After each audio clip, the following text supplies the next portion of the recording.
Hello दोस्तों, स्वागत है आप सबका मेरे चैनल इंजीनियरिंग गुरुजी में। आज की इस वीडियो में दोस्तों हम लोग डायल इंडिकेटर को रीड करना सीखेंगे। साथ ही आज से 5 दिनों तक रेगुलर अलाइनमेंट के ऊपर ही वीडियो बनेगा, तो सारा वीडियो को वॉच कीजिएगा जिससे आप लोग आसानी से अलाइनमेंट कर सकते हैं दोस्तों। तो सबसे पहला जो है आज के वीडियो में हम लोग डायल इंडिकेटर को रीड करना सीखेंगे, क्योंकि डायल इंडिकेटर से ही अलाइनमेंट होता है। अगर डायल इंडिकेटर आपको सही तरीके से रीड करना नहीं आएगा तो आप लोग अलाइनमेंट नहीं कर पाइएगा दोस्तों। तो वीडियो बहुत नॉलेजेबल होने वाला है, वीडियो को एंड तक देखिएगा जिससे आप लोगों को बहुत कुछ सीखने मिलेगा दोस्तों। और अगर चैनल का मेंबरशिप अभी तक अगर आपने ज्वाइन नहीं किया है तो तुरंत जाकर चैनल का मेंबरशिप ज्वाइन कर लीजिए, क्योंकि मेंबर्स के लिए पंप असेंबली, पंप डिसमेंटलिंग के वीडियोस, साथ ही अलाइनमेंट के वीडियोस भी अपलोड हो चुके हैं दोस्तों। इसी वीडियो के एंड में मैं क्वेश्चन भी पूछूंगा जिसका आंसर आपको कमेंट करके ज़रूर देना है, जिससे मुझे पता चलेगा कि वीडियो को आपने अच्छी तरीके से समझा है और फुल वॉच किया है दोस्तों। ये जो देख रहे हैं दोस्तों, ये एक डायल इंडिकेटर है। इसी तरीके के 3 डायल इंडिकेटर से अलाइनमेंट किया जाता है। एक रेडियल में इंस्टॉल किया जाता है और 2 डायल इंडिकेटर एक्सियल में इंस्टॉल किया जाता है। कहीं कहीं पे 3 डायल इंडिकेटर से अलाइनमेंट होता है, कहीं कहीं पर 2 डायल इंडिकेटर से अलाइनमेंट होता है। दोनों फॉर्मूले को हम लोग समझेंगे इसके नेक्स्ट वीडियो में। रेगुलर अभी 5 दिनों तक अलाइनमेंट का वीडियो ही अपलोड होगा, जिसपे वर्टिकल मोमेंट, हॉरिजॉन्टल मोमेंट सारा हम लोग समझेंगे दोस्तों। ये डायल इंडिकेटर है। डायल इंडिकेटर के पार्ट्स को सबसे पहले हम लोग समझ लेते हैं। ये जो देख रहे हैं दोस्तों, इसको लिफ्टर बोला जाता है। यहाँ पे एक लिफ्टिंग कैप लगा हुआ रहता है और ये जो लिफ्टर है इसको हिलाकर इस तरीके से चेक किया जाता है कि कहीं कांटा जो है, इसका नीडल है, ये फंसा हुआ तो नहीं है। इस तरीके से आप लोग मूव करके देख सकते हैं दोस्तों। ये जो देख रहे हैं दोस्तों, इसको लॉन्ग पॉइंटर बोला जाता है। ये वाला बड़ा वाला, इसको लॉन्ग पॉइंटर बोला जाता है। ये जो छोटा वाला देख रहे हैं दोस्तों, इसको शॉर्ट पॉइंटर बोला जाता है। इसको याद रखना है। ये जो देख रहे हैं, ये स्केल है दोस्तों। ये स्केल इस तरीके से घूमता है। आप इसको घुमाकर जहाँ चाहिए वहाँ पर आप जीरो सेट कर सकते हैं आसानी से। तो इसको क्या बोला जाता है? स्केल बोला जाता है दोस्तों। और ये जो ऊपर जो देख रहे हैं पूरा स्केल के साथ, इसको केज बोला जाता है। ये आप लोगों को याद रखना है दोस्तों। अब ये जो देख रहे हैं दोस्तों, इसको क्या बोला जाता है? इसको बोला जाता है स्टेम। क्या बोला जाता है इसको? इसको बोला जाता है स्टेम। ये जो देख रहे हैं दोस्तों, ये है प्लंजर। ये प्लंजर जब मूव करता है तो ये आपको जो यहाँ पे दिख रहा है पॉइंटर, ये मूव करता हुआ दिखेगा जब भी प्लंजर हिलता है दोस्तों। यही ये वाले प्लंजर को अलाइनमेंट करते समय कपलिंग के ऊपर सेट करना पड़ता है। ये जो देख रहे हैं दोस्तों, इसको कॉन्टैक्ट पॉइंट बोला जाता है। ये देखिए, ये कॉन्टैक्ट पॉइंट आप लोग रिप्लेस कर सकते हैं, थ्रेडेड रहता है। इसको क्लॉकवाइज घुमाइएगा तो आसानी से टाइट हो जाता है, एंटी क्लॉकवाइज घुमाइएगा तो ये खुल जाता है दोस्तों। तो इसको क्या बोला जाता है? पॉइंटर। ये पॉइंटर को अलाइनमेंट करते समय कपलिंग के ऊपर इंस्टॉल करना पड़ता है, जो कि फोटो आप लोगों को दिख रहा होगा दोस्तों। अब इसको हम लोग रीड करना सीखते हैं। रीड करते समय आपको क्या ध्यान रखना है दोस्तों? रीड करते समय आपको ध्यान रखना है, जब भी कपलिंग के ऊपर डायल इंडिकेटर को इंस्टॉल करना है उस समय स्मॉल डायल इंडिकेटर, ये वाले जो देख रहे हैं दोस्तों, इसको स्मॉल डायल बोला जाता है और ये वाला जो है बिग डायल है दोस्तों। तो स्मॉल डायल में आपको 5 mm का लोड डालना है। ये जो देख रहे हैं ना दोस्तों, 1 2 3 4 5 6 7 8 9 10, ये 10 mm तक का रीडिंग शो करेगा। बट अगर आपने लोड नहीं डाला तो 10 mm तक का रीडिंग सिर्फ प्लस में शो करेगा, माइनस में शो नहीं करेगा। तो आपको क्या करना है दोस्तों, इस पर 5 mm का लोड डालना है इस तरीके से। अब स्मॉल डायल में आपको दिख रहा होगा 5 mm में, यहाँ पे जो इसका निडल है 5 में आ गया है, मतलब 5 mm। आपको 5 mm का लोड डालकर और बड़े वाले डायल का जो निडल है उसको इस तरीके से जीरो कर देना है। यहाँ पे आपको दिख रहा होगा बड़ा वाला डायल जो है जीरो दिख रहा है। इस तरीके से डायल इंडिकेटर को कपलिंग के ऊपर सेट किया जाता है। कपलिंग के ऊपर डायल इंडिकेटर को सेट करना भी आपको आना चाहिए दोस्तों। सबसे पहले 5 mm का लोड डालना है। लोड डालने के बाद ये जो बड़ा वाला नीडल जहाँ पर होगा, आपको केस को घुमाकर, इसके स्केल को घुमाकर वहाँ पर आपको जीरो कर देना है इस तरीके से। ठीक है, सोचिए यहाँ पे थोड़ा सा अगर दूर है तो आपको इस तरीके से इसके स्केल को घुमाकर और जीरो सेट करना है। जीरो सेट करने के बाद ये 5 mm का लोड आपने क्यों डाला ये भी आपको पता होना चाहिए। अगर आपने 5 mm का लोड नहीं डाला तो ये जो 10 की ओर देख रहे हैं दोस्तों, इसको प्लस में रीडिंग को लिखना पड़ता है, तो ये प्लस का रीडिंग ही शो करेगा। माइनस का रीडिंग जो है दोस्तों 90 की ओर से जो रीडिंग है वो शो नहीं करेगा अगर आपने 5 mm का लोड नहीं डाला।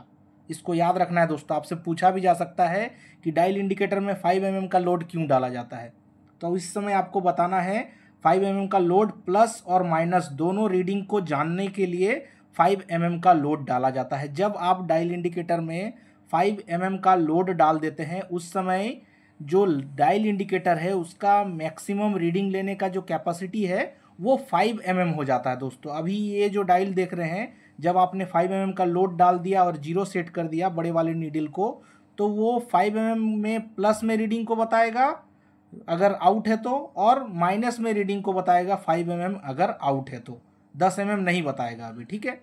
और ये जो देख रहे हैं दोस्तों 0.01 इस पे लिखा हुआ है, ये इसका लिस्ट काउंट है डायल इंडिकेटर का, न्यूनतम माप, मतलब वहाँ तक आपको मेज़र कर सकता है न्यूनतम 0.01 mm तक। क्लियर हो गया। अब इसको रीड करना सीखते हैं दोस्तों। 5 mm का लोड भी हम लोगों ने डाल दिया, 5 mm का लोड भी हम लोगों ने डाल दिया, 0 भी सेट कर दिया बड़े वाले डायल में। अब 0 सेट करने के बाद सोचिए इस तरीके से कांटा जब आप रीडिंग ले रहे हैं प्लस की ओर जा रहा है इस तरीके से, तो आपको रीड करना आना चाहिए, तभी आप रीड कर पाइएगा कि रीडिंग कितना है।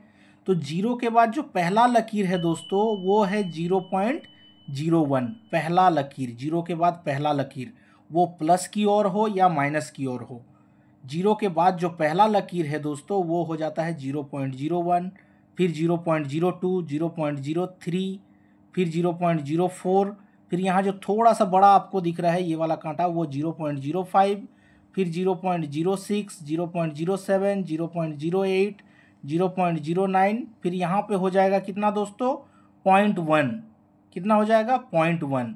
0.1 के बाद जो पहला लकीर है उस पर जब कांटा जाएगा उस समय आपको बोलना है 0.11, 0.12, 0.13, 0.14, 0.15, इस तरीके से यहाँ पर आ जाएगा जब, तो इसको क्या बोलना है 0.2 या तो 0.20 भी आप लिख सकते हैं दोस्तों। 0.20 क्या है, mm में है। आप लोग फिर समझ नहीं पाते, कमेंट करते हैं कि mm में है रीडिंग की इंच में है, तो यहाँ पे सिंपल रीडिंग देखिए डायल इंडिकेटर में लिखा हुआ रहता है दोस्तों mm, तो मैं जो रीडिंग बता रहा हूँ वो mm में ही बता रहा हूँ, ये समझने वाला बात है, मैं इंच में बता ही नहीं रहा हूँ। तो जो पहला है 0.01 जो है 0.01 mm, 0.02 mm, 0.03 mm, इस तरीके से पूरा रीडिंग mm में ही है, इसमें कन्फ्यूजन नहीं होना है। थोड़ा सा दिमाग लगा लेना है, डायल इंडिकेटर में mm लिखा हुआ है, मतलब मैं रीडिंग जो बता रहा हूँ वो mm में बता रहा हूँ। बहुत सारे जगह में डिवीज़न में भी लिखा जाता है, 1 डिवीज़न, 0.01 डिवीज़न, 0.02 डिवीज़न, इस तरीके से डिवीज़न में भी इस रीडिंग को लिखा जाता है दोस्तों। तो कन्फ्यूजन नहीं क्रिएट करना है, या तो कन्फ्यूजन आपको नहीं होना है दोस्तों। क्लियर है। तो ये जो हो गया पहला, यहाँ पे जहाँ पे 10 लिखा हुआ है इसको 0.1 बोला जाता है, फिर 0.11 बोला जाता है, इस तरीके से 0.2 हो जाता है दोस्तों प्लस में। तो जब भी रीडिंग इधर से आए प्लस में रीड करना है, और ये पहला लकीर 0.01 होता है। जब भी 90 की ओर से घूमे डायल इंडिकेटर का नीडल उस समय माइनस में रीड करना है, रीडिंग सेम होगा 0.01, 0.02, यहाँ पे 0.04, फिर 0.05, इस तरीके से यहाँ पे 0.1 बट माइनस 0.1 या माइनस 0.10 mm लिख सकते हैं, फिर 0.11, 0.12, 0.13, 0.14, फिर 0.15, 0.16 करते करते यहाँ पे 0.2 हो जाएगा, यहाँ पे 0.2 हो जाएगा। तो इसको आपको लिखना है माइनस 0.2 या माइनस 0.20 mm भी आप लिख सकते हैं दोस्तों। क्लियर है। इधर से जब भी रीडिंग होगा प्लस में रीडिंग को लिखना है, 90 की ओर से जब भी नीडल घूमे आपको माइनस में लिखना है। साथ ही स्मॉल डायल को आपको देखते रहना है, क्योंकि बहुत फास्ट घूम जाता है दोस्तों डायल इंडिकेटर का जो नीडल है बड़ा वाला, वो बहुत फास्ट कभी कभी घूम जाता है, तो आप रीड नहीं कर पाइएगा, उस समय आपको इसको देखना है। अगर 1 mm घूम जाता है ये सर्कल में तो ये 5 से 6 में चल जाएगा, आपको उससे पता चल जाएगा। जैसे कि अभी देखिए यहाँ पे 0 है, 5 में है, मैं एक राउंड घुमाता हूँ प्लस की ओर से, तो यहाँ पे देखिए प्लस में आपको हो गया 6। सेम अगर ये 0 में सेट है बड़ा वाला नीडल और यहाँ पे 5 है, और माइनस की ओर से अगर एक राउंड घूमेगा तो ये 4 में चल जाएगा, आपको दिख रहा होगा। ठीक है। तो ये वाले डायल इंडिकेटर के नीडल को देखते हुए, बड़े वाले नीडल को देखते हुए आपको स्मॉल वाले नीडल को भी चेक करना है कि ये 4 में जा रहा है, 5 में जा रहा, 6 में जा रहा, आपको चेक करते रहना है दोस्तों। रीडिंग करने का प्रोसेस मैंने आपको बता दिया। अब मैं एक क्वेश्चन पूछूंगा जिसका आंसर आप लोगों को कमेंट करके जरूर बताना है दोस्तों, जिससे मुझे पता चलेगा कि वीडियो को आपने फुल वॉच किया है। डायल इंडिकेटर में 5 mm का जो लोड है वो क्यों डाला जाता है? डायल इंडिकेटर में 5 mm का जो लोड है वो क्यों डाला जाता है, ये कमेंट करके आपको जरूर बताना है दोस्तों। वीडियो कैसा लगा कमेंट करके जरूर बताइएगा। अगर इस वीडियो से आपको कुछ भी अच्छा सीखने मिला, नॉलेज मिला, तो अभी तुरंत चैनल को सब्सक्राइब कर लीजिए, साथ ही बेल आइकन को प्रेस कर दीजिए, जिससे आप लोगों को रेगुलर नोटिफिकेशन मिलते रहेगा दोस्तों। चैनल का मेंबरशिप अभी तक अगर आपने ज्वाइन नहीं किया है तो तुरंत जाकर चैनल का मेंबरशिप ज्वाइन कर लीजिए। मिलते हैं नेक्स्ट वीडियो में, तब तक के लिए बाय बाय दोस्तों।